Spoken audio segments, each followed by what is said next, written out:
বন্ধুরা, কেমন আছেন সবাই? আজকে আপনাদেরকে নিয়ে যাচ্ছি জমিদার লক্ষণ সাহার বাড়িতে। আর লক্ষণ সাহার জমিদার বাড়িটি পলাশ উপজেলার ডাঙ্গা বাজারের সাথেই অবস্থিত। আমি নরসিংদী ভেলানগর থেকে গাড়ি নিয়ে সোজা পাঁচদনা চলে আসছি। পাঁচদনা থেকে এখন সোজা চলে যাব ডাঙ্গায়।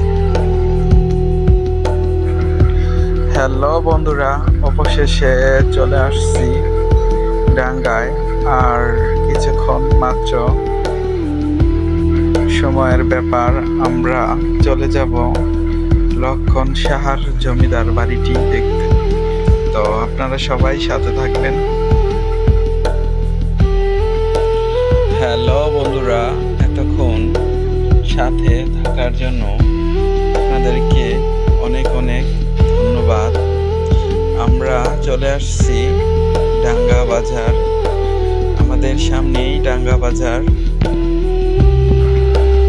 বন্ধুরা, ওই যে দেখা যাচ্ছে জমিদার লক্ষণ সাহার জমিদার বাড়িটি।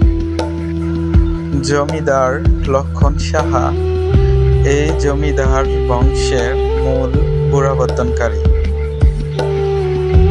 তবে কবে নাগাদ এই জমিদার বাড়িটি প্রতিষ্ঠিত হয়েছে তার কোনো সঠিক তথ্য জানা যায়নি। এই জমিদাররা অন্য জমিদারের আওতাভুক্ত ছোট জমিদার ছিলেন এবং লক্ষণ সাহার 3 পুত্র সন্তান ছিলেন। ইতিমধ্যে ছোট ছেলে ভারতে চলে যান। এরপর পাকিস্তান থেকে বাংলাদেশ স্বাধীন হওয়ার অল্প কিছুদিন আগে বড় ছেলেও ভারতে চলে যান। শুধু থেকে যান মেজো ছেলে। তার ছিল এক পুত্র সন্তান, তার নাম ছিল বৌদ্ধ নারায়ণ সাহা। এই বৌদ্ধ নারায়ণ সাহা তারপর আহমদ উকিল সাহেবের কাছে এই বাড়িটি বিক্রি করে দেন। আমি চলে আসলাম জমিদার বাড়ির পিছনের অংশটিকে দেখতে। পিছন দিকে যেতে হলে আপনাকে একটি গেট পার হয়ে ভিতরে ঢুকতে হবে। অনেক দিন ধরে পরিত্যক্ত অবস্থায় পড়ে আছে জমিদার বাড়িটি, তাই পিছনের অংশটা জঙ্গলে পরিণত হয়েছে। অনেকটা দেখতে খুব ভয়ানক লাগে। এখন আমরা এই বাড়িটার পিছন সাইডে যাচ্ছি। আপনারা দেখতে পাচ্ছেন সামনে পুরাই ভুতুড়ে একটা পরিবেশ, দেখেই কেমন জানি ভয় লাগতেছে। তো চলুন এখন দেখি এটার দোতলায় যাওয়া যায় কিনা, দোতলায় যাওয়ার রাস্তা আছে কিনা। আসেন ভিতরে যেয়ে দেখি। ভিতরে সম্ভবত সিঁড়ি আছে একটা, আর ভিতরের পরিবেশ খুব বাজে একটা পরিবেশ। আমি এখন এই জমিদার বাড়িটির ছাদের উপরে আছি। একটা সময় এই জমিদাররা ঘুরে বেড়াতেন ছাদের উপরেই। আজকে তাদের কেউই নেই। তাদের বংশধররা বেঁচে আছে কিনা তাও জানি না। এখন কেউ নেই, শুধু পড়ে আছে জমিদার বাড়িটি একাই। জমিদারও নেই, জমিদারিও নেই, শুধুমাত্র পড়ে আছে এই পরিত্যক্ত বাড়িটি। এখন আমরা দোতলায় চলে এসেছি। দোতলার পরিবেশটাও তেমন একটা ভালো না।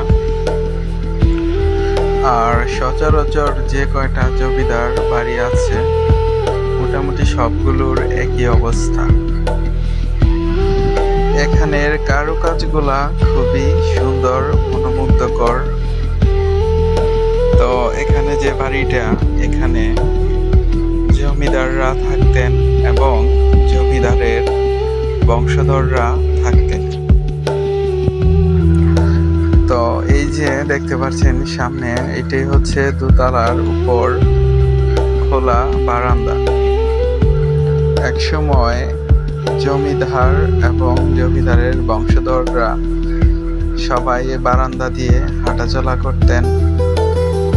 এই বারান্দার পিছনে যে রুমগুলো আছে এখানে তারা থাকতেন, বসবাস করতেন। তো জমিদার লক্ষণ সাহা কত সালে এই বাড়িটি নির্মাণ করেন তার কোনো সঠিক তথ্য এই মুহূর্তে পাওয়া যায়নি, কিন্তু আমরা এখানে এসে যতটুকু জানতে পারি, জমিদার লক্ষণ সাহার 3 পুত্র ছিলেন, 3টি ছেলে ছিলেন, এবং যখন লক্ষণ সাহা মৃত্যুবরণ করেন তখন তার 3 ছেলেই এই বাড়িটি দেখাশোনা করতেন। কিন্তু দেখা যায় পরবর্তীতে লক্ষণ সাহার 3 ছেলের মধ্যে 2 ছেলেই ভারতে চলে যান। দেশ বিভাগের সময় লক্ষণ সাহার মেজো ছেলে সেই এ বাড়িতে থাকতেন, দেখাশোনা করতেন।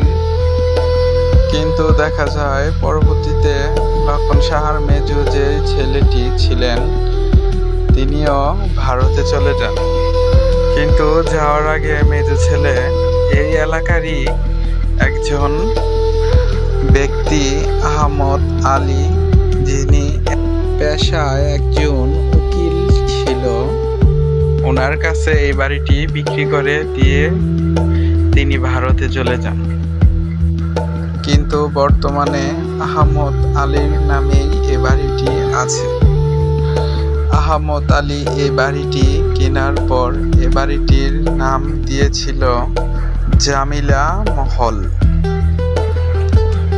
এটাই হচ্ছে জমিদার লক্ষণ সাহার বাড়ি।